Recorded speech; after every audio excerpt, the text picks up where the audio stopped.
Sacha, we'll start with you. That wasn't obviously part of the plan, the results, but I'm sure also playing, 78 minutes, what went through your mind in that moment when you had to go on and you realise you're playing the full game instead of maybe the last 10, 15, 20?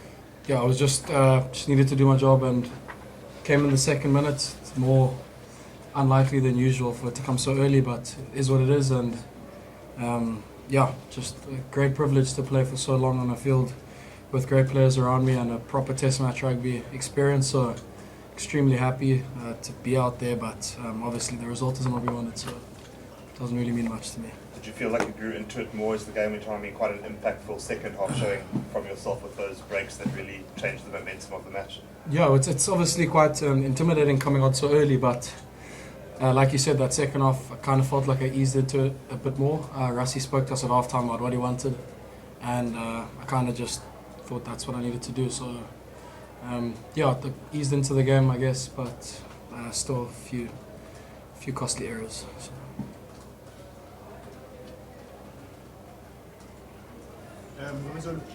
You're receiving a lot of credit, sort of a lot of praise from the way you play. How does it feel for you to play with these guys who won the World Cup and just came into the squad and you didn't raise the lights?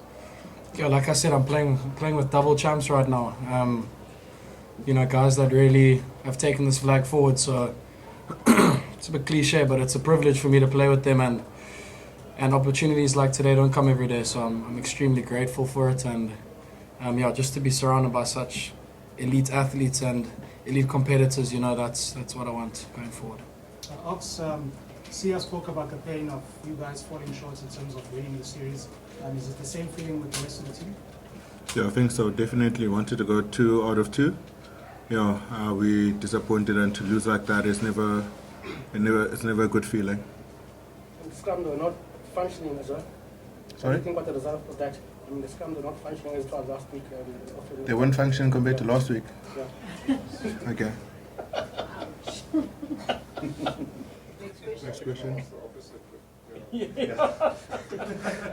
No, it was a great shift that you guys put in the scrum. Like you must feel in a way it's a bit of an anticlimax, not being rewarded for that. I mean, 3 penalties alone that you won in the first half and you kept coming under pressure. Yeah, I mean, we did our analysis. They obviously came with a few checks, but I mean, to get rewarded in the first half, we just had to just control the game better and just do the basics right really and stick to our game plan. How disruptive are they? They seem difficult to attack against and so on, at the breakdowns and so on. I mean, it's difficult to attack against them, isn't it? Yeah, it is. I mean, the aim is to just be disruptive. I mean, they know that we South Africans, we like the physical stuff of it, the collisions, and they avoid that by getting our timings off and just making us lose our rhythm. And they're very technical in the way they do things. So they did that pretty well, and we just had to be a bit more ready for it than like last week. And I mean, we did a bit better in the second half, but we could have done better in the first half as well. Sasha, sometimes you wonder what's your best position, 10 or 12, and then you come up and do something like that at 50. So what is the position where you would like to end? I just want to play rugby, man. That's my job. It's all I want to do. I want to contribute properly. It's cliche, but I really just want to contribute and put this team forward. And when I can get opportunity to do that, even if it's on the flank, I'll do what I need to do. Ox, just a word on the special crowd. I mean, we were out there hours before kickoff, and I mean the outer fields and everything was a great advertisement for Durban, but not the result they wanted, obviously. But I mean, would you like to see this venue get bigger tests, moving forward? I mean, it should be one of the marquee venues in the country when you look at what happened out there. Yeah, definitely. I mean, I play here, so I know how the people out there are and how much love they have for rugby in this country, and especially for the Springboks. So definitely, I'm for it. I appreciate every single person that came out here and all the people that are definitely watching from home, and I know all over the town people are watching in pubs, clubs, and stuff like that. So. Durban people are just loving people, and they love the Springboks. So I definitely would like to have more test matches. Yeah. Sacha, you look like you're taking the defeat quite difficultly. How important is it to compartmentalize it and to put it behind you very quickly? Yeah, that's interesting. What Ox just mentioned now, it means a lot to the people. So it's a big, like I said, I've said in the previous interview, it's a heavy jersey. So you know, this type of result isn't what we want. We double champions. So obviously you take it as it comes. Tomorrow we'll start looking at the footage. But we've got a big test match in Portugal next weekend, so we can't dwell on this for too long. So yeah, 24 hours, get back to work tomorrow. It's Monday. Ox, just to follow up on the crowd question, the impact that you've made in the last 6 years, it seems like even in Township, young players, they want to be they are inspired by the way you've achieved. How can you respond to that? I mean, I had people that I looked up to. I mean, you had guys when I was still in high school watching Trevor Nyakane play, watching Raymond Wille back in the Free State. So, I mean, for me, it's always about, Russell will always say, like, it doesn't belong to you. It's all about the difference that you can make while you're in it. So the Springbok jersey is not yours. It belongs to the people of South Africa, and what you do with it is really up to you. And I mean, the more people I can inspire, the more people I can actually get to pursue their dreams and be what they dream of being. Then I think that's my job done.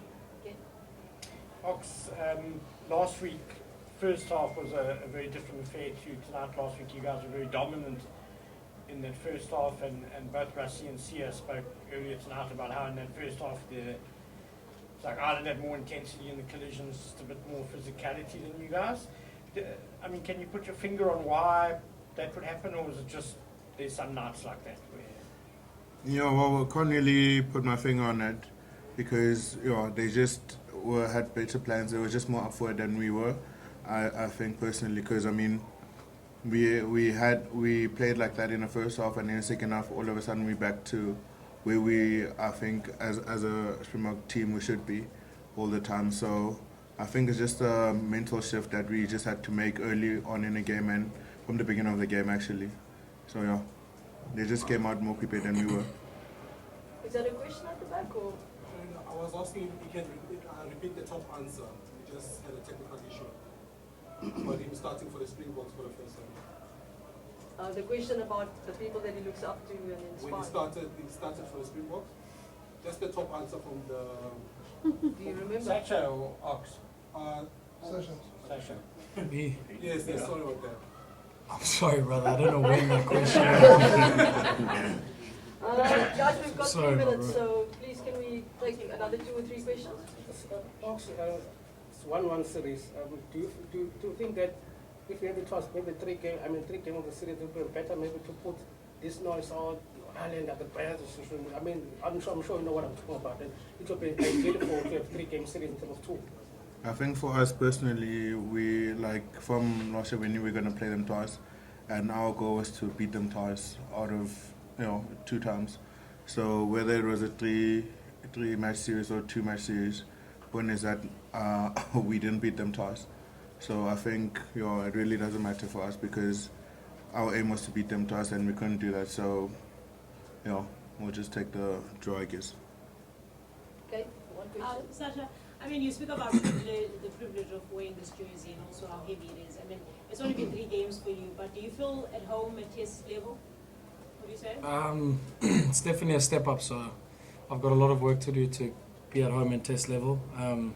I haven't started a game yet, so I'm a bench player as per se at the moment, and I really appreciate what the coaches are doing, easing me into this sort of level of rugby, So I wouldn't say I don't know how to answer that question. I'm hopefully on the way there soon.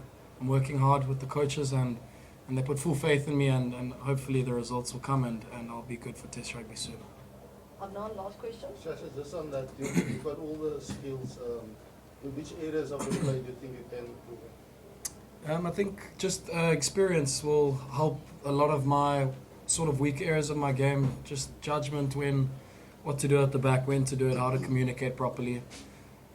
Physical skills are something you can work on properly, but the verbal skills and understanding of the game is something that comes with time, and yeah, that's probably my main focus at the moment, just getting to sort of be able to come on, replace Villiers and provide the same sort of information he provides the backs, and do a similar job away from the physical touches. So that's probably what I'm looking into the most. Awesome. Thank you, guys. Thanks, Sacha. Thank you.